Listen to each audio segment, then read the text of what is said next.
Bura elə bir yerdir ki, insanların öz ölkələrinin prezidentlərinin adlarını belə bilmədikləri, dünyadan tamamilə xəbərsiz yaşadıkları, televizorun bir yana, telefonun belə işləmədiyi həyat məkanıdır.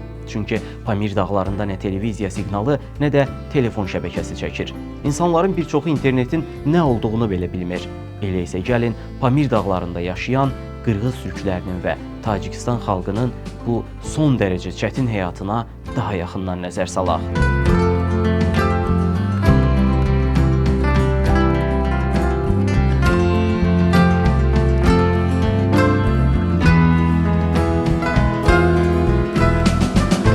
Pamir dağlarında yaşayan insanların demək olar ki, yeganə dolanışıq mənbəyi heyvandarlıqdır. Bu həm Qırğızistan, həm də Tacikistan üçün keçərlidir. Dağların ətəkləri və daha aşağı əraziləri ilin demək olar ki, bütün aylarında qar və soyuq tufanlarından örtülü olduğundan burada əkinçilik aparmaq mümkün deyil. Elə ki, ora getsəz, Pamir dağlarının ətrafında demək olar ki, heç bir ağac görmərsiniz. Zaten Orta Asiya ölkələrinin ən böyük problemlərindən biri də regionun quraq və qısır təbiəti səbəbilə əkinçiliyin geniş yayılmamasıdır. İqlim şəraiti səbəbindən insanlar rahat şəkildə əkinçilik edə bilmədikləri üçün tərəvəz və meyvə yetişdirə bilmirlər. Buna görə də hansı Orta Asiya ölkəsinə getsəz, əsas dolanışıq sahəsinin heyvandarlıq olduğunu görərsiniz. Dolayısıyla gündəlik yeməklərinin hər birində ət yeyirlər və hətta çörəklərini belə heyvan yağından bişirirlər. Burada insanlar sərt soyuqlara dözümlü olan Tibet öküzü, onların dediyi kimi yağ yetişdirirlər. Həm ticarətin mərkəzi, həm də yeməklərin əsas tərkibi Tibet öküzləri və dəvələrdir. Bu səbəblə Pamir dağlarında nə toyuq əti görmək, nə də toyuq hininə rast gəlmək mümkündür.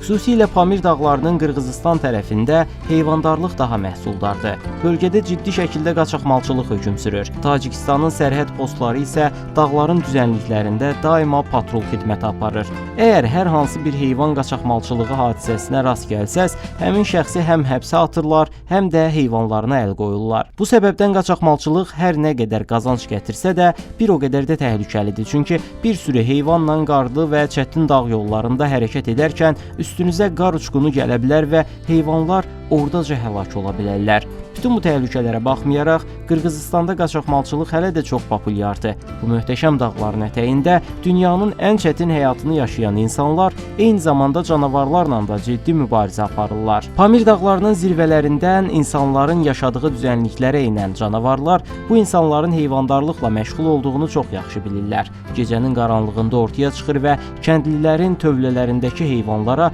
kütləvi şəkildə hücum edirlər. Bəzi ailələr az da olsa quzu yetişdirməyə çalışır və canavarlar xüsusilə bu heyvanlara hücum edirlər. Çünki bir quzunu yıxmaq bir inəyə qalib gəlməkdən daha asan və sürətlidir.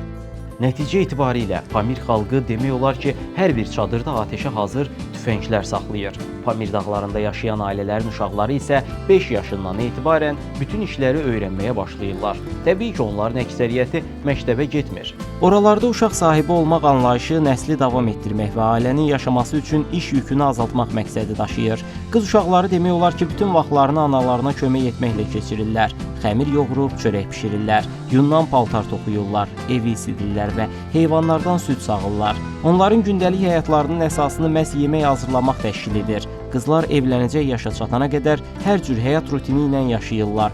Xüsusilə Pamir dağlarının Əfqanistan tərəfində qız uşaqlarının həyatı daha da çətindir. Məsələn, onların həyatları tamamilə atalarının idarəsində olur. Evlilik yaşına çatan bir qız əgər özü razı olmasa belə, atası olar dediyi anda həmin oğlandan evlənmək məcburiyyətində qalır. Yəni qız uşağının heç bir söz haqqı olmur. Bundan əlavə Pamir bölgəsində subay qızları uzaqdan baxanda tanımaq olur. Çünki subay qızlar qırmızı duvaq taxırlar. Onlar evlənənə qədər bu qırmızı duvağı çıxarmırlar və ancaq evləndiklərindən sonra ağ duvaq taxmağa başlayırlar. Beləliklə bir Əfqan kişisi qırmızı duvaqlı bir qız görərsə, onun subay olduğunu anlayır. Bölgəyə xas olan başqa bir adət isə qız uşaqlarının başlıq pulu qarşılığında verilməsidir. Bu ənənə Pamir dağlarının Əfqanistan hissəsində daha geniş yayılıb. Çünki Əfqanıstan tərəfində həyat Qırğızıstan və Tacikistanla müqayisədə daha çətindir. Çünki illər əvvəl Əfqanıstan hakimiyyəti Pamir dağlarında yaşayan qırğız türklərini ora sıxışdırmış və dövlətin bütün hüquqlarından məhrum etmişdi. Bu gün Əfqanıstan sərhədində yaşayan bu türk xalqı hələ də dövlətin heç bir imkanından faydalana bilmir. Onların yaşadığı ərazidən cəmi 2 saatlıq məsafədə kəndlər, məktəblər və səhiyyə müəssisələri tikilib, lakin qırğız türklərinə vətəndaşlıq verilməyib. Bu gün yoxsulluq səbəbilə mal qaralarını, çadırlarını satıb başqa yerlərə köç edə bilmirlər. Buna görə də bölgədəki tayfalar yaşamaq üçün uşaqlarını digər ailələrlə mübadilə edirlər. Məsələn, bu bölgədə yaşayan insanlar üçün ən dəyərli şey Tibet öküzləridir. Demək olar ki, hər şeyin dəyəri bu heyvanların üzərindən hesablanır. Pamir dağlarında gənc bir oğlanın evlənməsi elə də asan deyil. Əgər bir oğlan evlənmək istəyirsə, atasına müraciət etməli və qız ala bilmək üçün ondan bir neçə heyvan istəməlidir. Məsələn, bir gənc qızın qiyməti təxminən 100 keçiyə bərabərdir. Bir Tibet öküzü 10 keçi, bir böyüklər atı isə 20 keçi dəyərində sayılır. Əlbəttə, çox zaman ailələrin belə miqdarda heyvanı olmur. Bu halda qırğız türkləri oğullarını qarşı tərəfin qızı ilə evləndirmək üçün öz qızlarını da o ailənin oğluna mükafat kimi verirlər. Beləliklə qarşılıqlı razılaşma olur və nəsil davam etdirilir.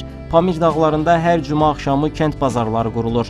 Ətraf kəndlərdən insanlar bu heyvan bazarına gəlirlər. İnsanlar bu bazarlarda heyvan alıb satırlar. Məsələn, siz gənc bir oğlansınız və atanız sizə sürüsündən bir erkək mal hədiyyə edib. Siz bazara gedib bir dişi mal alırsınız və beləliklə öz sürünüzü qurursunuz. Sonrasında isə həyat yoldaşınızı və uşaqlarınızı bu sürüdən əldə etdiyiniz gəlirlə dolandırırsınız.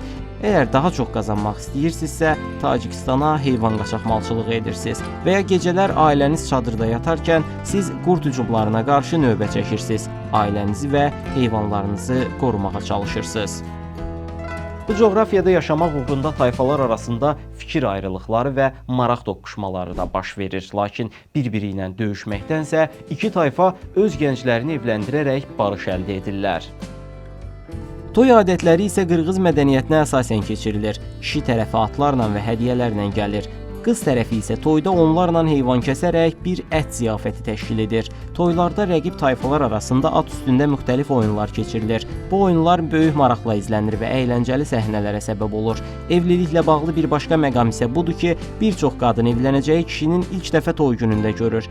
Əvvəlcədən nə tanıyır, nə də özünü bilir. Çadırlarsa mümkün qədər möhkəm olmalıdır. Ola biləcək qar fırtınalarından ailələrini həm isti saxlaya bilməli, həm də dağılmamalıdır. Bu səbəbdən çadır qurmaq evdəki hər kəsin iştirakı ilə görülməli ən vacib işlərdən biridir. Pamir dağlarında yaşamaq məcburiyyətində olan hər bir insan çadır qurmağı öyrənməli və bilməlidir.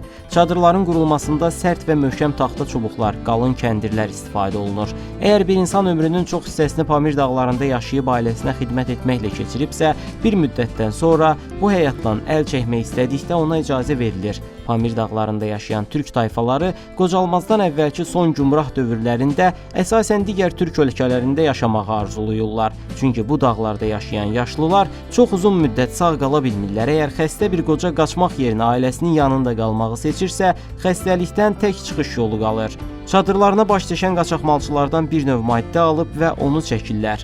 Bu afyon onların ağrını hiss etməməsinə, bədənlərin keyləşməsinə səbəb olur. Xüsusilə Əfqanıstan sərhədində olanlar müalicə oluna biləcəkləri bir həyat imkanına sahib olmadıqları üçün afyon qəbul edərək xəstəlikləri yoxmuş kimi yaşayırlar. Dünyanın ən çətin coğrafiyalarından birində kiçik bir sahəyə sıxışdırılmış bu türk xalqının həyatı ümumilikdə bu şəkildə davam edir və onların işi həqiqətən çox çətindir.